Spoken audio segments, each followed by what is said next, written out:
ఈ నిజాలు ప్రజలకు తెలియవద్దు. విషం కడుపు నిండా విషం. మీరు కళ్ళు చూడండి అధ్యక్ష, అసలు వాళ్ళ కళ్ళలో చూడండి. వాళ్ళ కళ్ళెక్కిన పోలే శక్తి ఉంటే ఆ విషపు కళ్ళతో చూస్తే మొత్తం కాలి బూడిదైపోయేటట్టు చూస్తున్నాడు అధ్యక్ష. కప్పిపుచ్చుకోవడానికి అద్దాలు పెట్టుకుంటున్నారు అధ్యక్ష. అది కప్పిపుచ్చుకోవడానికి అద్దాలు పెట్టుకుంటున్నారు అధ్యక్ష. అద్దాలు పెట్టుకున్నా మీ విషపు చూపులు ప్రజలకు అర్థమవుతాయి. అందుకోసమని నా మాట ఒక్కటే అధ్యక్ష, ఈరోజు తెలంగాణకు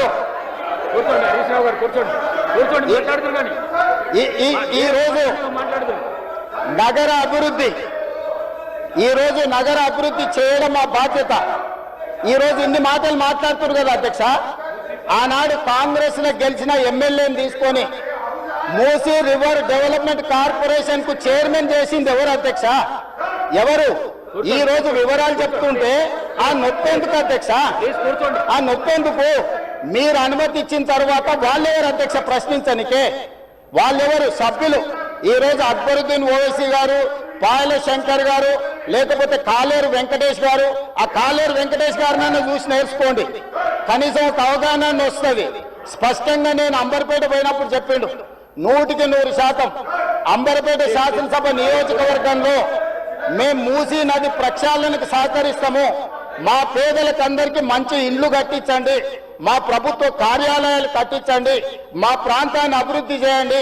నేనే ముందు భాగాన నిలబడి మూసీ నది ప్రక్షాళనకు సహకరిస్తానని అంబర్పేట ఎమ్మెల్యే కాలేరు వెంకటేశ్వర గారు ముందుకు వచ్చి బహిరంగంగా మైక్లో చెప్పిండు. నిన్నగాక మొన్న వచ్చి నన్ను కలిసి చెప్పిండు. ఆ పక్కనే ఉప్పల్ ఎమ్మెల్యే లక్ష్మారెడ్డి గారు వచ్చి కలిసి, సార్ మా ప్రాంతాన్ని అభివృద్ధి చేయండి, మూసీ నదిని ప్రక్షాళన చేయడం ద్వారా మా ప్రాంతానికి ఉపయోగపడుతుంది, మీరు చాలా మంచి పని చేస్తారు, మీరు వేగంగా ముందుకు వెళ్ళండి, మా వైపు నుంచి మీకు ఏం సహకారం కావాలని చెప్పి ఆ శాసనసభ్యులు వచ్చి కలిసిరు అధ్యక్ష. ఇవాళ నేను ఒకటే అడుగుతున్నా అధ్యక్ష, ఈ రోజు మూసీ నది ప్రక్షాళన చేసుకుంటే ఈరోజు మూసీ నది ప్రక్షాళన మేము చేస్తున్నామంటే మీరు చెయ్యాలంటున్నా వద్దంటున్నా? ఒక్క మాటలో చెప్పండి. మీరు చెయ్యాలనుకుంటే ఏమి చెయ్యాలో సూచన ఇవ్వండి, వద్దంటే మీ కడుపు మంట ఏందో చెప్పండి. తెలంగాణ ప్రజలు నిర్ణయించుకుంటారు. అందుకే ఈరోజు మూసీ నది పరివాహక ప్రాంతాన్ని నైట్ ఎకానమీగా మారుస్తా అని చెప్పిన అధ్యక్ష. పట్టణం అంతా రాత్రి 9 గంటలకు నిద్రపోతే రాత్రి 9 గంటల నుంచి ఉదయం 6 గంటల వరకు మూసీ నది పరివాహక ప్రాంతంలో నైట్ ఎకానమీని రివైవ్ చేసి అక్కడ హోటల్స్, ఆఫీసులు, అదే విధంగా ఫుడ్ కోర్ట్స్, కల్చరల్ యాక్టివిటీస్ వీటన్నిటిని కూడా ప్రపంచ స్థాయి నగరంగా మార్చడానికి నైట్ ఎకానమీని ఓపెన్ చేయబోతున్నామని చెప్పినాం అధ్యక్ష. ఆ ప్రాంతంలో ఉన్న ప్రతి వాళ్లకు, నష్టపోయే వాళ్లకు అత్యధికంగా నష్టపరిహారం ఇచ్చి బ్రహ్మాండమైన కాలనీలు కట్టించిస్తాం అధ్యక్ష. ఈ రోజు వాళ్ళు ఏ పరిస్థితి లేనోళ్ళు, ఏ దిక్కు లేనోళ్ళు, సర్వం కష్టాలలో మునిగేటోడే మూసీ పక్కన పోయి ఇల్లు కట్టుకుంటాడు అధ్యక్ష. మూసీలో ఉండే దోమలు కానీ, కంపు కానీ, అక్కడ ఉన్న వాతావరణం కానీ, శవాలు కొట్టుకొస్తుంటే ఎవరైనా అక్కడ ఉండాలనుకుంటారు అధ్యక్ష? ఏ పేదోడైనా మీరు చెప్పండి అధ్యక్ష. ఒకప్పుడు నందనవనం కట్టింది కదా అధ్యక్ష, మూసీ నదిలో ఉన్న వాళ్ళని తీసుకెళ్లి. ఈ రోజు ఆ ప్రాంతంలో నందనవనం మనం పోయినప్పుడు ఎంతమంది జిల్లాల నుంచి వచ్చిన వాళ్ళు ఉన్నారు అధ్యక్ష? ఎల్బీ నగర్ ఎమ్మెల్యే గారికి తెలుసు, నందనవనం ఆ కాన్స్టిట్యున్సీనే వస్తుంది. ఈ రోజు మూసీ నది పరివాహక ప్రాంతంలో ఉన్న పేదలకు మంచి వసతులు కల్పించి, వాళ్ళ పిల్లలు చదువుకోవడానికి మంచి పాఠశాలలు ఇచ్చి, వాళ్ళకు ఉద్యోగ ఉపాధి అవకాశాలు కల్పిస్తామని మేమంటే లేదు, అది అట్లనే ఉండాలి, తరలించడానికి వీల్లేదు, కట్టడానికి వీల్లేదు, మేము అడ్డం పండుకుంటాం, మేము నిలువు పండుకుంటాం అన్నారు. మరి మన వర్షాలు వచ్చినప్పుడు పోయి పండుకునేది ఉండే అధ్యక్ష, పోలేదు. ఏమి లేనప్పుడు పోయి ఆ పక్కన ఉన్న కాలనీలలో పండుకొని వచ్చారు అధ్యక్ష. ఇప్పుడు ఉండమని ఉంది అధ్యక్ష నెల రోజులు. ఇప్పుడు వద్దంటున్న వాళ్ళు ఉన్నారు కదా, నెల రోజులు మూసీ నది పక్కన ఉండమని చెప్పుండ్రు అధ్యక్ష. అంబర్పేట శ్మశాన వాటిక ఉంది కదా అధ్యక్ష, ఆ శ్మశాన వాటిక దగ్గర ఉన్న శవాలు, కులిపోయిన శవాలు, కాలిపోయిన సగం కాలిన శవాలు ఉన్నాయి కదా అధ్యక్ష, వీళ్ళందరూ అక్కడ ఉండమని ఉండ్రి, చూడమని ఉండ్రి. ఏ దుర్భరమైన పరిస్థితి ఉందో అర్థమవుతుంది, ఏ దుర్భరమైన పరిస్థితుల్లో ప్రజలు ఉన్నారో అర్థమవుతుంది. అందుకే ఈరోజు ప్రపంచ స్థాయి సంస్థలను కన్సల్టెంట్ గా పెట్టుకున్నాము. ఫస్ట్ ఫేజ్ ఒక కొలిక్ వచ్చింది, మిగతాది కూడా విడతల వారిగా ప్రాజెక్టు రిపోర్టు జరుగుతుంది. నేను హైదరాబాద్ నగరంలో 5 ఏళ్లలో 1,50,000 కోట్లు ఖర్చు పెడతాం, మూసీ నది ప్రక్షాళన చేస్తామంటే 1,50,000 కోట్లు కాంట్రాక్ట్ ఇచ్చేసిరు, రేవంత్ రెడ్డి 25,000 కోట్లు తినేసిందని మాట్లాడుతున్నారు అధ్యక్ష. ఎంతసేపు వాళ్ళు ఎట్లనో మిగతాలు కూడా అట్లనే అనుకుంటారు అధ్యక్ష. కాంట్రాక్ట్లు ఇచ్చుడు, కమిషన్లు కొట్టుడు, లిఫ్టులు పంపులు పెట్టుడు, ఇండ్లలో కనకవర్షం గురిపించుకున్నాడు, పోయి జన్వాడల్లో లేకపోతే మొయినాబాద్లో ఫామ్ హౌస్లు కట్టుకున్నాడు. ఇంతకు తప్ప మీరు చేసింది ఏంది? నా గురించి మాట్లాడే అర్హత మీకెక్కది?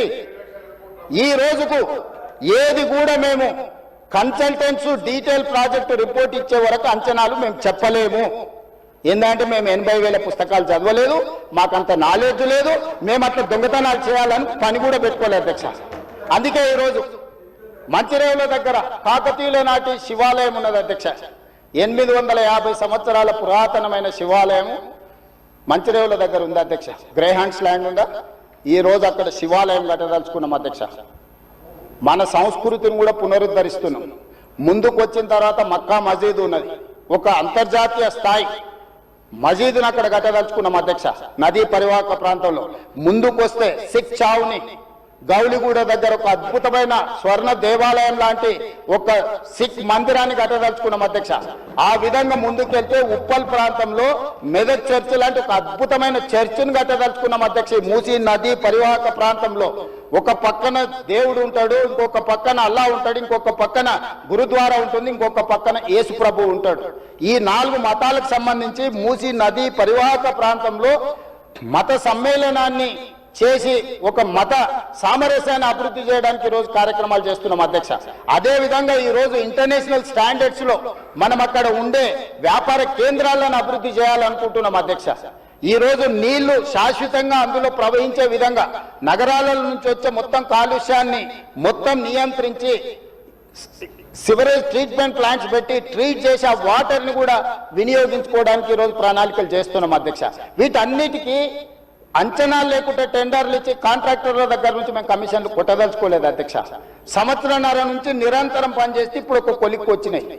ఇంకొక సంవత్సరం పడితే మొత్తం డీటెయిల్ ప్రాజెక్టు రిపోర్ట్ తయారు కావడానికి 5 సంవత్సరాల కోసం కన్సల్టెంట్ కంపెనీని పెట్టుకున్నాం అధ్యక్ష. 5 సంవత్సరాలు ప్రాజెక్టు డిజైన్లు ఇవ్వడమే కాకుండా అంచనాలు వేయడమే కాకుండా నిర్మాణంలో కూడా వాళ్ళ సహకారం ఉండాలని చెప్పి ఈరోజు అంతర్జాతీయ స్థాయి కంపెనీలను తీసుకొచ్చి మనం పెట్టుకున్నాం అధ్యక్ష.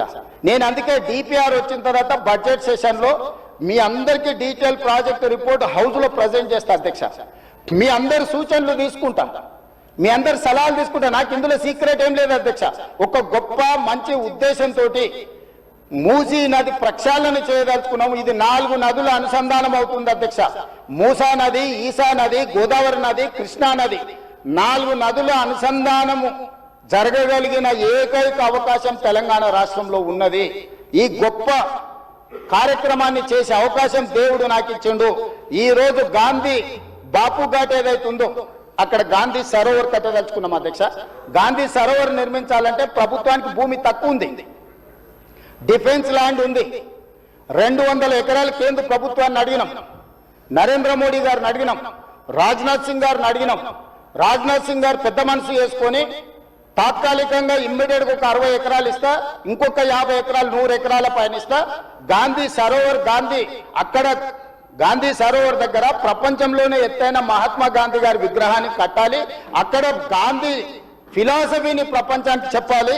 గొప్ప ఎడ్యుకేషనల్ ఇన్స్టిట్యూట్స్ అక్కడ పెట్టాలి. ప్రజలకు జ్ఞానాన్ని, పిల్లలకు విజ్ఞానాన్ని ఇవ్వాలని ఈ రోజు మేము ప్రయత్నం చేస్తున్నాం. కేంద్ర ప్రభుత్వం కూడా పార్టీలకు వ్యతిరేకంగా, పార్టీలకు భిన్నంగా ఉన్న రాజ్నాథ్ సింగ్ గారు ఒక పెద్ద మనిషి ముందుకు వచ్చి బ్రహ్మాండంగా ఉన్నది గాంధీ సరోవర్ కట్టుండని ప్రాథమికంగా 55 ఎకరాల భూమిని తెలంగాణకు బదలాయించడానికి ఒప్పుకుండు.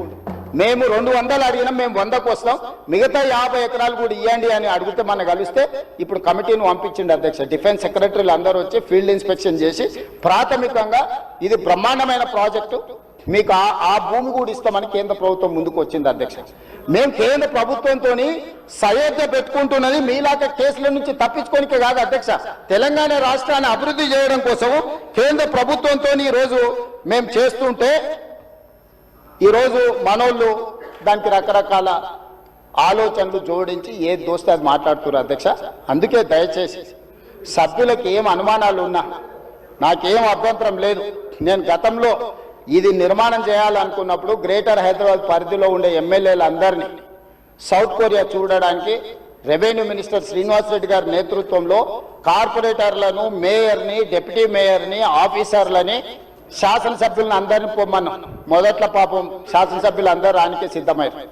ఇక ఏమైందో కడుపులో విషం ఉన్నోళ్ళు ఏం విషయం చెప్పినరో ఇక వద్దులే అన్న మేము రాము అని వాళ్ళు ఇచ్చేసారు. నేను ఇప్పుడు కూడా చెప్తున్నా, ఎమ్మెల్యేలందరికీ నా సూచన, ముఖ్యంగా గ్రేటర్ హైదరాబాద్ పరిధిలో ఔటర్ రింగ్ రోడ్ ఇన్సైడ్ ఉన్న ప్రతి ఎమ్మెల్యేకి నా సూచన, మీరు వెళ్ళి చూడండి, మీ అనుభవాన్ని మాకు పంచండి, మీ కాన్స్టిట్యున్సీలలో మీకు ఏం కావాలో చెప్పండి. మాకు ఇట్లనే చేయాలి అట్లనే చేయాలి, దీన్ని చెడగొట్టాలని లేదు, చాలా మంచిగా చేయాలనే ఆలోచన ఉన్నది మాకు. అటు ప్రకాష్ గౌడ్ గారు కావచ్చు, ఎంఐఎం ఎమ్మెల్యేలు కావచ్చు, లేకపోతే కాలేరు వెంకటేష్ గారు కావచ్చు, లేకపోతే లక్ష్మారెడ్డి గారు కావచ్చు, ఆ కిందికి వెళ్తే ఎల్బీ నగర్ సుధీర్ రెడ్డి గారు కావచ్చు, లేకపోతే సబితా ఇంద్రారెడ్డి గారు మహేశ్వరం కాన్స్టిట్యున్సీ కూడా కొంత పార్ట్ అందులోకి వస్తుంది. మీరందరూ విదేశీ పర్యటనకు వెళ్ళండి, ప్రభుత్వమే ఖర్చులు భరిస్తుంది, పర్యటన చేయండి.